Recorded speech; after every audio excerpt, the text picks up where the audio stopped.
Om Namo Bhagavate Vasudevaya. Reading from Srimad Bhagavatam, first canto, second chapter, entitled Divinity and Divine Service, text number 8. Dharma svanushtita pumsam Vishwaksena kathasuya Notpadayed yadirathim Shrama eva hi kevalam. Entirely. Translation and purport by His Divine Grace A.C. Bhaktivedanta Swami, Srila Prabhupada ki jai. Translation. The occupational activities a man performs according to his own position are only so much useless labor if they do not provoke attraction for the message of the personality of Godhead. Purport by Srila Prabhupada. There are different occupational activities in terms of man's different conceptions of life. To the gross materialist who cannot see anything beyond the gross material body, there is nothing beyond the senses. Therefore, his occupational activities are limited to concentrated and extended selfishness. Concentrated selfishness centers around the personal body. This is generally seen amongst the lower animals. Extended selfishness is manifested in human society and centers around the family, society, community, nation and world with a view to gross bodily comfort. Above these gross materialists are the mental speculators who hover aloft in the mental spheres, and their occupational duties involve making poetry and philosophy or propagating some ism with the same aim of selfishness limited to the body and the mind. But above the body and mind is the dormant spirit soul whose absence from the body makes the whole range of bodily and mental selfishness completely null and void. But less intelligent people have no information of the needs of the spirit soul. Because foolish people have no information of the soul and how it is beyond the purview of the body and mind, they are not satisfied in the performance of their occupational duties. The question of the satisfaction of the self is raised herein. The self is beyond the gross body and subtle mind. He is the potent active principle of the body and mind. Without knowing the need of the dormant soul, one cannot be happy simply with emolument of the body and mind. The body and the mind are but superfluous outer coverings of the spirit soul. The spirit soul's needs must be fulfilled. Simply by cleansing the cage of the bird, one does not satisfy the bird. One must actually know the needs of the bird himself. The need of the spirit soul is that he wants to get out of the limited sphere of material bondage and fulfill his desire for complete freedom. He wants to get out of the covered walls of the greater universe. He wants to see the free light and the spirit. That complete freedom is achieved when he meets the complete spirit, the personality of Godhead. There is a dormant affection for God within everyone.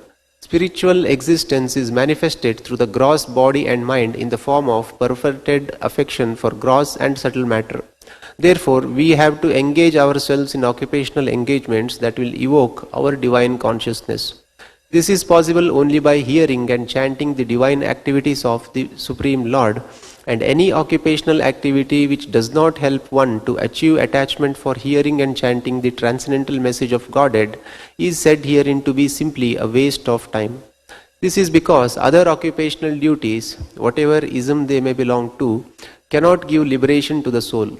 Even the activities of the Salvationists are considered to be useless because of their failure to pick up the fountainhead of all liberties. The gross materialist can practically see that his material gain is limited only to time and space, either in this world or in the other. Even if he goes up to the Swargaloka, he will find no permanent abode for his hankering soul. The hankering soul must be satisfied by the perfect scientific process of perfect devotional service. Thus ends the Bhaktivedanta. These are all very important verses of the Bhagavatam in the first canto and also in the second canto. In fact, Srila Prabhupada described the first canto and second canto are like the lotus feet of the Lord. So we must thoroughly study the first canto and second canto as a meditation on the lotus feet of the Lord, because so that we can become qualified to read the 10th canto of the Bhagavatam, which is like the face of the Lord. And in the 10th canto of the Lord, of the Bhagavatam, there is those chapters which describe Gopi Gita, which is like the smile of the Lord. These are some very poetic, very beautiful expressions by the Lord, by great devotees, by great acharyas, to help us understand different parts of the Bhagavatam and its relevance. So, in this verse, an important direction is given about all the different Vedic rituals and duties that are recommended. Dharmaha svanushtitaha pumsam. Pumsam of humankind, of all of humanity. It doesn't say Dharmaha svanushtitaha Hindu. It's not only for Hindus. It's for Pumsam. Means all humankind. The message of the Bhagavatam is universal.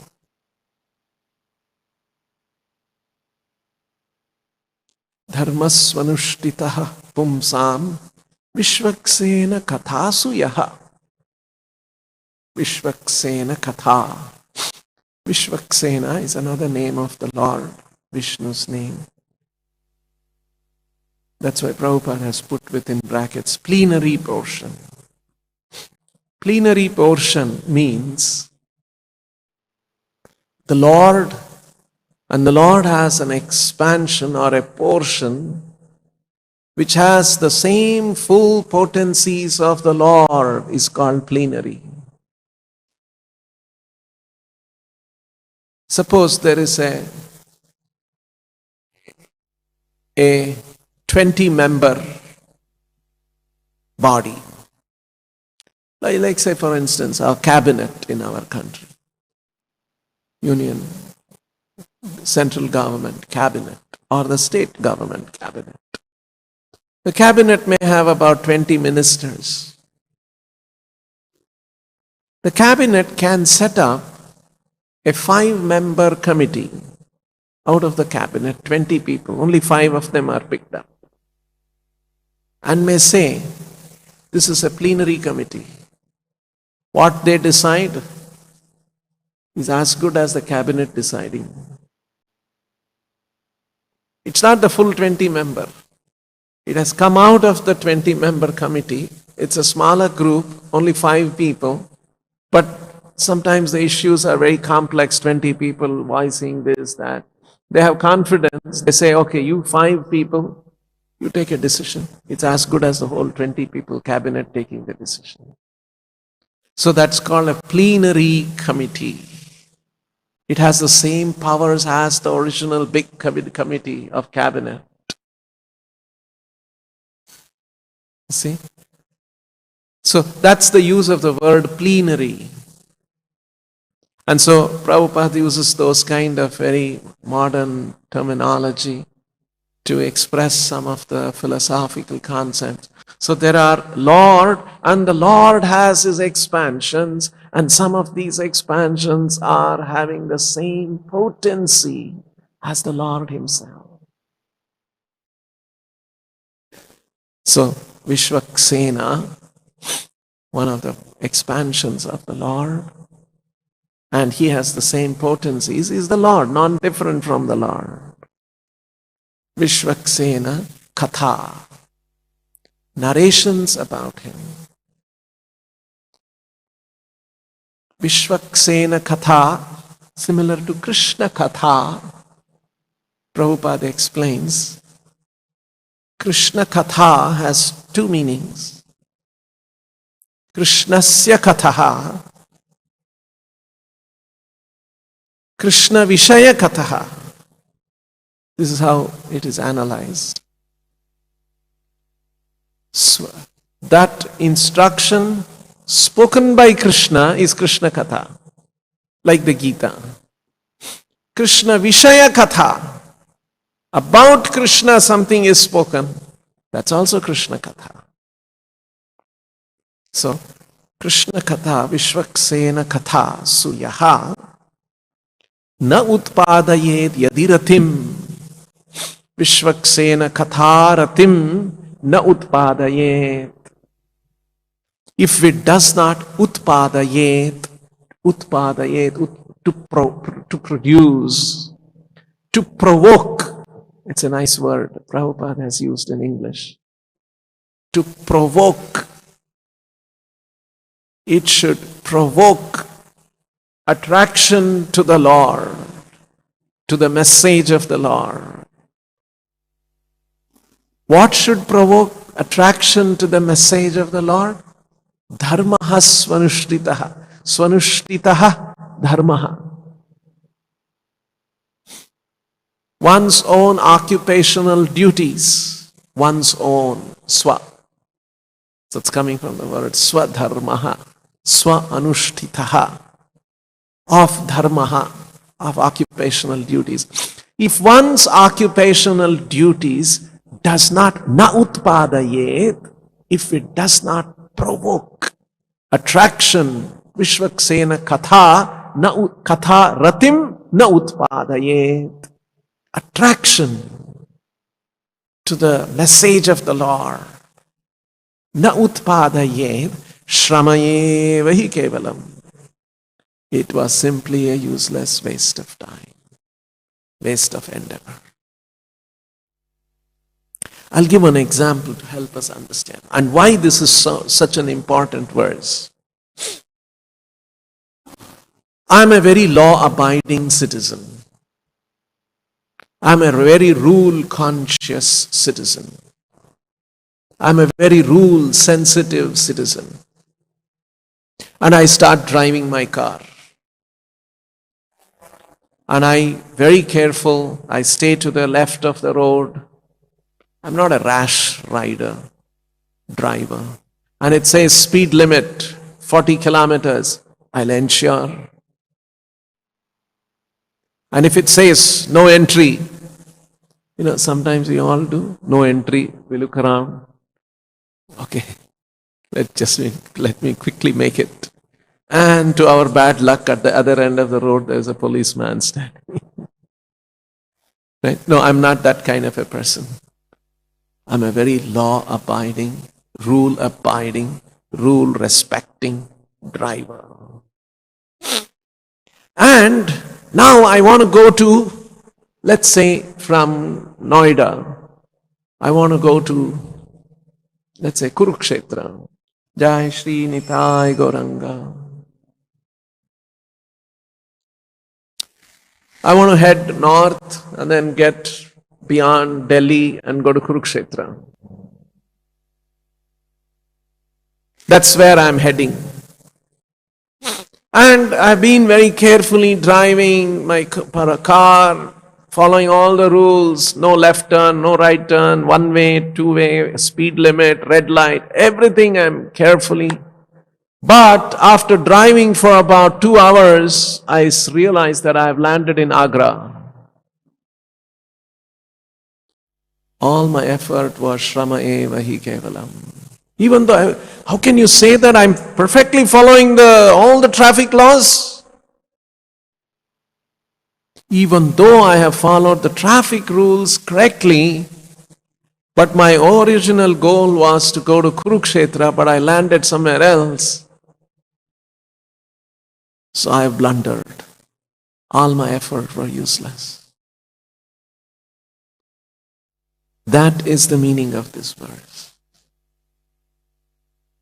Because sometimes people are very dharma conscious, very dharma abiding, dharma sensitive, dharma respecting. And by following all of those dharma, where should it lead? If it leads you to a wrong direction, if you don't know what is the right direction of the perfect practice of dharma, first of all, you must know where it should lead. And if you don't know, and you lead somewhere else, Shrama eva hi kevalam. And in this verse, very importantly, all of this very intricate dharma, following that dharma very carefully, sensitively, strictly. What is the goal of all that? Vishvaksena katha ratim. The word ratim means attraction. To become attracted to Krishna's message. To become attracted to Krishna. That is the goal. That is the goal of what? Of Dharma. And Swa-anusthana of Dharma. Perfect execution of Dharma according to one's position. And that should lead to what? Vishvaksena katha ratim. I remember when I was a college student like some of you, I was in touch with Krishna consciousness at that time, very early. I was very young. And then I was told that I should preach this message to others. So I said, all right, let me go back to my college, in the hostel, let me look who I can preach to. And there was one fellow student. You know how students are in the hostel? They sleep late in the night. 11 o'clock, they will walk out of the campus, have coffee or tea, come back and sleep at 1 o'clock, 2 o'clock, rise at 8 o'clock, 8:30, just enough on time for the class. But this student, he was very pakka. 5 o'clock he will get up in the morning. Brahmin boy. He'll sleep early, 9 o'clock, 9:30. He won't mix with all the other boys who go to the bakery outside the campus at 9 o'clock, 10 o'clock, 11 o'clock. He's not that kind. Pakka. Sleep, morning 5 o'clock, he'll have bath, and then he'll do one puja, and then he'll chant some mantras, and then he'll be studying his books. You know, we have seen that kind of, all of us. I'm sure you also would have experienced. So I thought, this boy must be the right candidate. I should preach to him. And I preached for about 6 months. Nothing. He would say, oh, I have to study well, good marks, good job. I have to please my father, mother. That's the goal of my life. I'm telling him, no, there's something beyond that. Nothing he could not understand. I got quite disappointed after 6 months, 8 months. I was preaching to a few others also. There were others, not so much like that, but 10 o'clock, 11 o'clock, who goes to the drinks tea and comes back, all those kind of normal.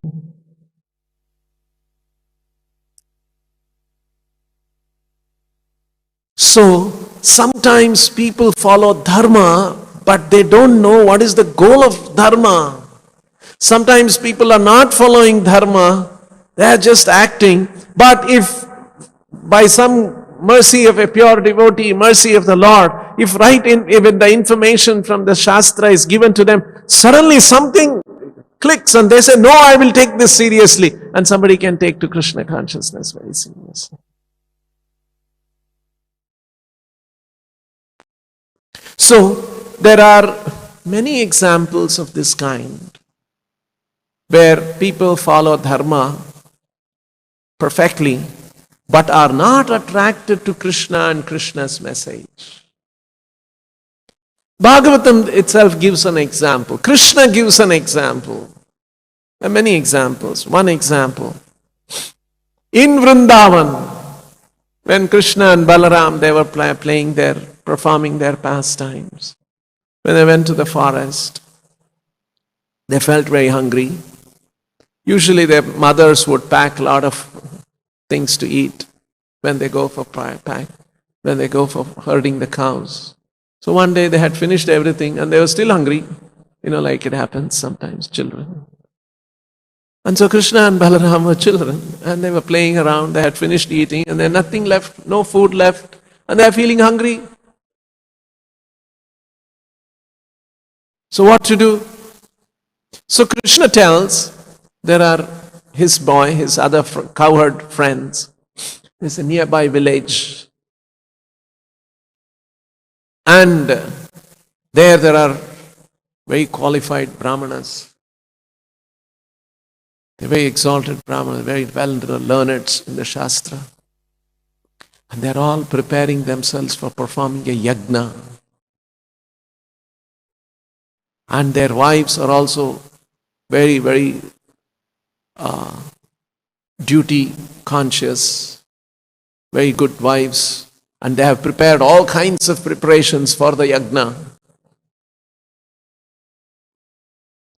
Go and ask the brahmanas that Krishna and Balaram have come here and they are feeling hungry. Can you please give some of the food that you have prepared? And so the cowherd boys go to the brahmanas and submit to them that Krishna and Balaram have come and they are very hungry. Can say, can you please spare some of the food that all the preparations you have made, chappan bhoga, even more, that you have made for yajna. The brahmanas say, no. Muhurta is coming, the right time, we have to do the yajna, we have to do the offering, we have to do all these things, otherwise we'll go to hell if we don't do our daily duty. Please don't come and disturb us, please go away. Next 2 hours we are going to be busy with all our yajna and offerings and this and that. Just see, who is the yajna purusha? Is Krishna himself. And he himself is coming and he is asking, please give me, I am hungry. They have not understood that. Dharma svanushtitaha.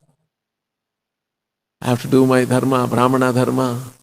This is what I should do as a grihastha. I have to do all these things. So the cowherd boys come back to Krishna and say, didn't get anything. Why? There was no attractive, nice preparations. Oh, it was full of attractive preparations. It was mouth-watering, but what to do? So then Krishna said, okay, go to the wives of the brahmanas. Go back to the village. Go to the wives of the brahmanas. They're all devoted to me. And you ask them. Let's see what they will do. And so the cowherd boys again come. Don't go to the brahmanas, Krishna told. So they went carefully, without being spotted by the brahmanas again.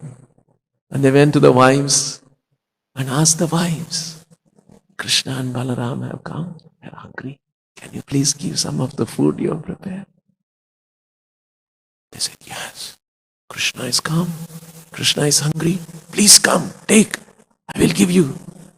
And they packed all the different things. Then they said, what if your husband comes to know? Don't worry about that. Let Krishna be happy. And we will also come. We also want to feed Krishna. Let's pack. They packed everything and with the cowherd boys they came and they served Krishna and Krishna was delighted. All the cowherd boys, they were very happy. All those things. And then after all that is over, the wives were worried. Krishna, now when we go back to our husband, they figure out that we had abandoned their duties to them. And we have come away and brought all the things. They will be really mad at us. What shall we do? They were worried. But Krishna told them, don't worry. He's Paramatma in the heart of the Brahmanas. He will enlighten them. So don't worry. And they go. Wives go back. And then by then the Brahmanas have realized, oh my God, what a mistake we did. You see, this is an example of Dharma svanushtitaha. Dharma swanusthana, like the Brahmanas, but they missed out that it is meant for pleasing the Lord.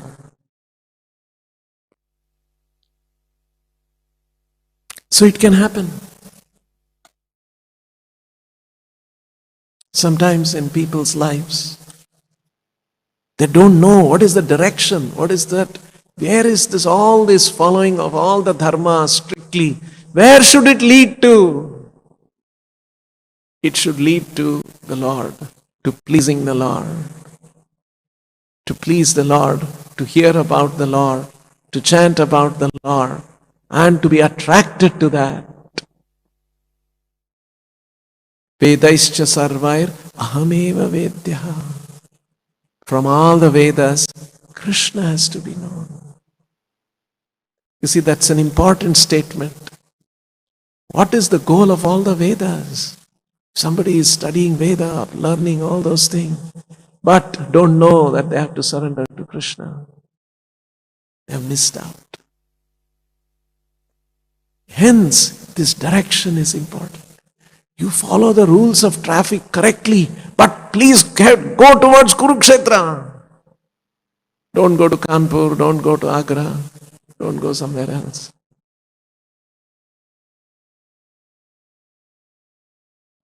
So the direction is important. So this verse, the statement of Krishna, Vedaischa sarvai rahameva vedyaha, gives a direction where all of the Veda dhyana should lead to. It should lead to Krishna. Where all these dharmas, svanusthana should lead to. It should lead to Krishna, being attracted to Krishna and Krishna's katha. Otherwise, it is a useless waste of time.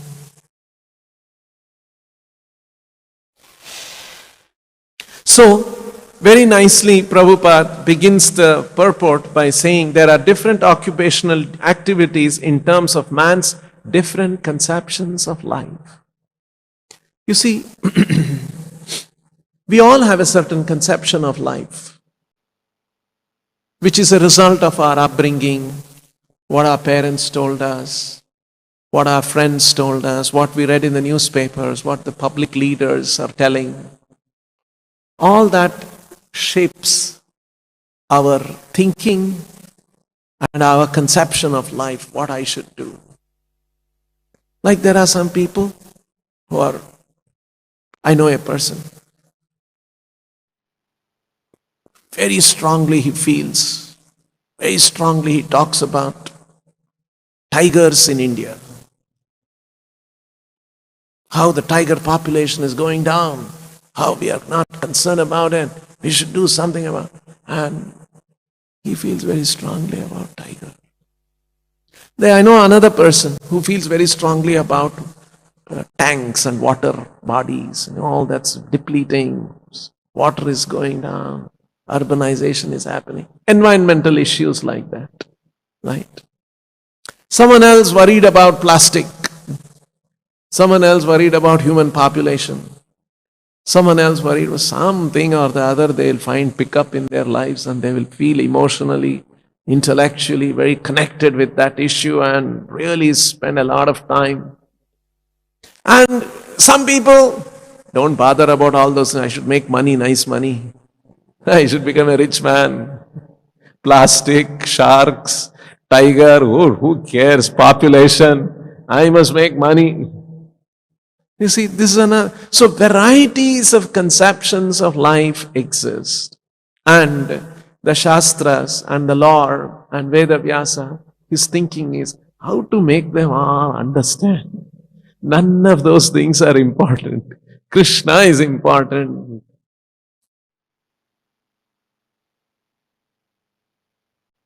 See, this is the task of the Vedic literatures. This is the task of the Lord. Just like in the prison, for instance, there are big prisons in our country. Biggest is in Delhi. And thousands of people are there.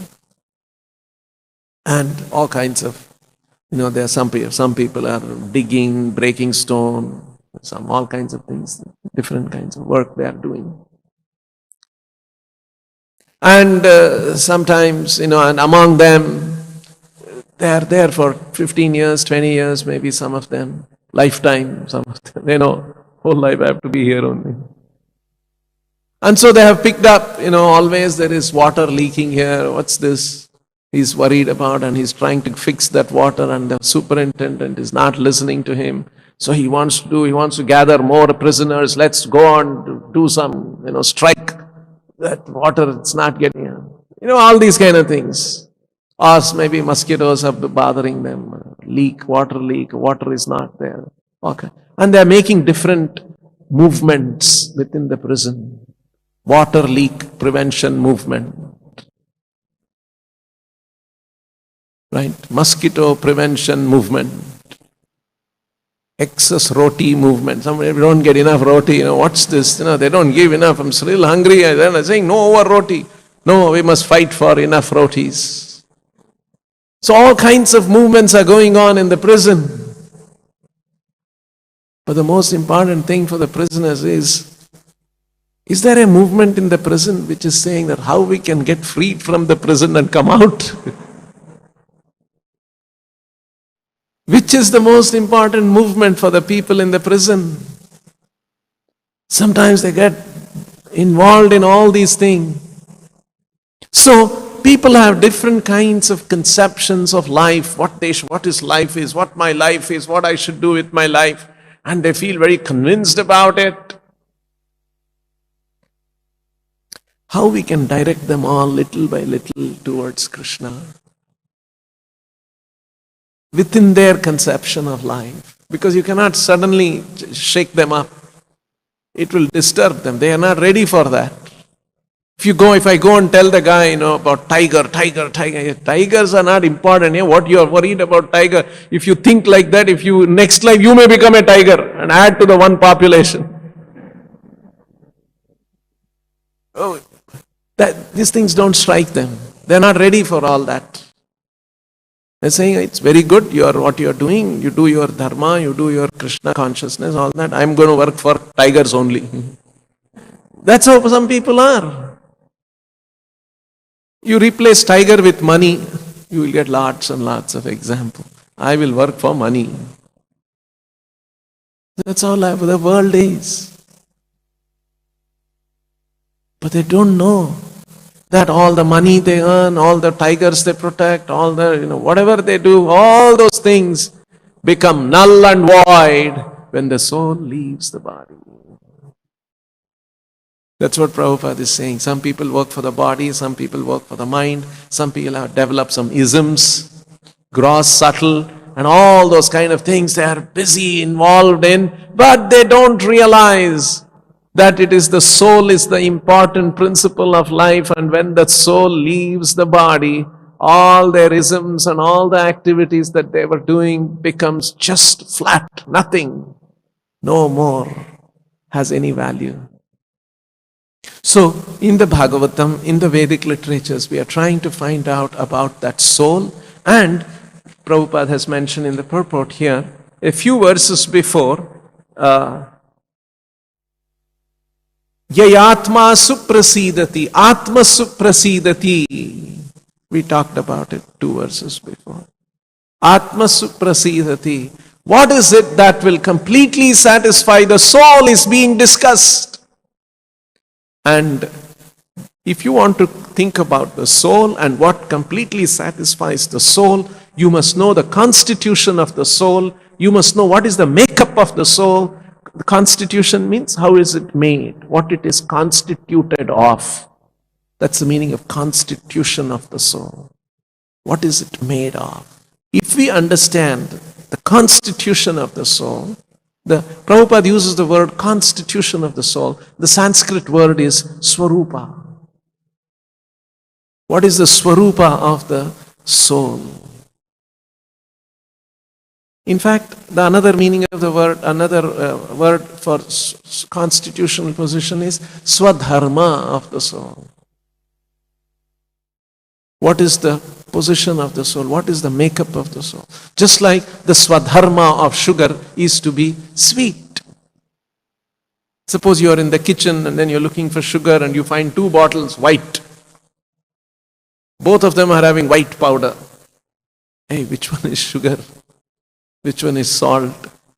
And I'm trying to make some milk mix. If I put salt into the milk, it will be a disaster. So how do I know?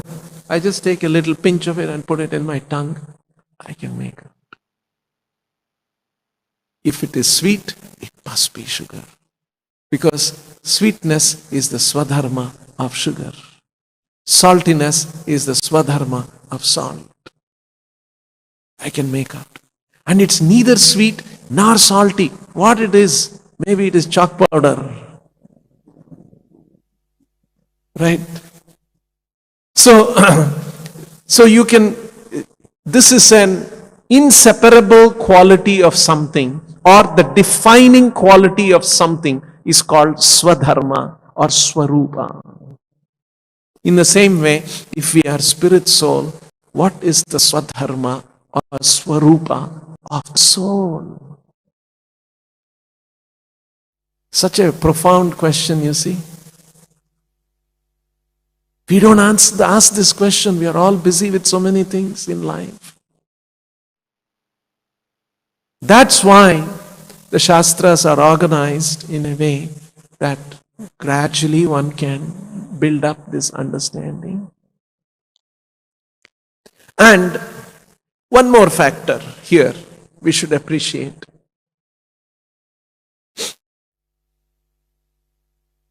Utpadayet yadi ratim. This word rati, attraction. It's a very interesting concept of attraction. We must reflect on this. Attraction means we are drawn to it. We are captivated by that.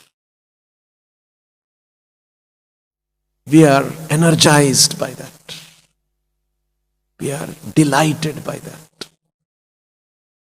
We put aside everything else and go towards that because of the attraction. That's the meaning of attraction. Ratim.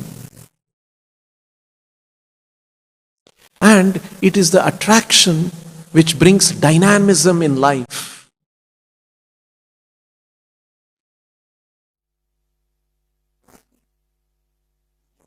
And Prabhupada says, he makes one very interesting statement. Prabhupada wrote a letter to one American who was young American, who was approaching ISKCON. And later on he became a devotee, he became a disciple of Prabhupada. But Prabhupada wrote this letter when he had not yet become a disciple. You see, Prabhupada is so specially gifted, so specially empowered to present Krishna consciousness, very profound ideas and concepts and understanding of Krishna consciousness in very simple way and in very unusual circumstances. In every situation, Prabhupada would do that. So in this letter, Prabhupada writes, the sum and substance of material life is attraction between man and woman. The sum and substance of spiritual life is to become attracted to Krishna. Just think about it. In the material world, the attraction between man and woman, that's what permeates, and that's the big thing in life. And that's why newspapers, magazines, movies, novels, fiction, everything has something related with man-woman attraction. Whether it's Bollywood, whether it's Hollywood, any wood, anywhere in the world, it's about, they will bring that element of man-woman.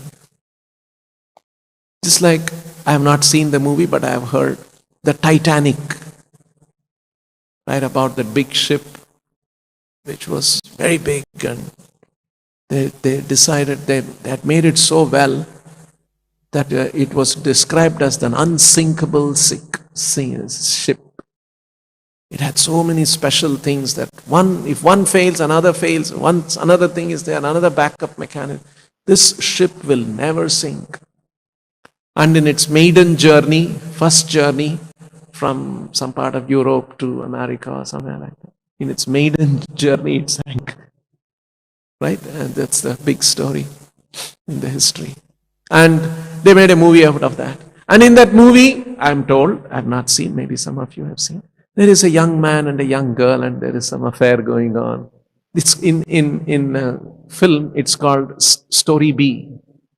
The story A is about, they want to tell about the ship which is so big and all those kind of things it has and it's going to sink one day. And that moment they want to capture. But if I'm going to tell you that, it's not interesting. So I'll add one story B. There's a young man and a young girl and they've just met and there is an attraction. And what's going on between them? They meet here, they meet there, this happens. And then in between, this is also. So like this, cinema writers, script writers, they develop a story A and story B. And they mix the two. And then at some point, whichever story is the dominant, that predominates. And then it finds a result. And finally he's sinking and the woman is crying, please. And then, like gone. I don't know what happens. I don't know that degree of detail. But I'm just imagining. But we see these kind of things working together. Two stories work together. Because this is a thing that everyone is interested in. Oh, man, woman. What happened, how they are attracted. That's nature of the material world. And it is that attraction which brings a certain dynamism in life. There was a guy who was a lazy fellow, would not get up in the morning. The father, mother telling him, my dear son, go to college on time. No, lazy, gets up late, is not interested. And then suddenly they find he's getting up on time, he's rushing to the college every day. Hey, what happened? He met somebody in the cafeteria and then every day he wants to be there in the college. You understand. So like that, it's the attraction which brings a certain dynamism into this world. I'm talking about the element of attraction. If there is no element of attraction, it becomes very drab. So Prabhupada says, in the spiritual life, that element of attraction is still there. That dynamism is there. That liveliness is there.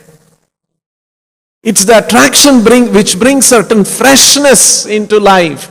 All that is there, but that is caused by pure living entity, pure consciousness being attracted to Krishna. And that's why there is dynamism. And that attraction is the original quality of the soul of every one of us. It's only under a gross bodily conception. We have taken a certain body, and according to that body, we are attracted. This is an illusory attraction that is created for the living entity to experience it, because he wanted to enjoy independent of Krishna. So, these are some of the special things that Bhagavatam brings out. Don't think that spiritual life is just a, religious performance and strictly following that, and you're not really attracted to it, but still you have to do it, but you're committed to it, and then you're doing it because somebody told you, or you took a vow or something like that. Okay, there is a certain stage where you do that way, but at a certain point when your heart is cleansed and by the mercy of Guru and Krishna, an attraction is evoked or provoked. And when that attraction is provoked, then you don't need those rules to tell you to do all these things. You will want to do that. That's why Prabhupada says, we are asked to chant 16 rounds, right? We're waiting every day. Somehow we should finish 16 rounds. It's a commitment. It's good. We are doing that. We are feeling committed to it. But then, when we develop that attraction for Krishna and Krishna's holy name, we will think, why only 16 rounds? Why not 16,000 rounds every day? That's what Prabhupada says.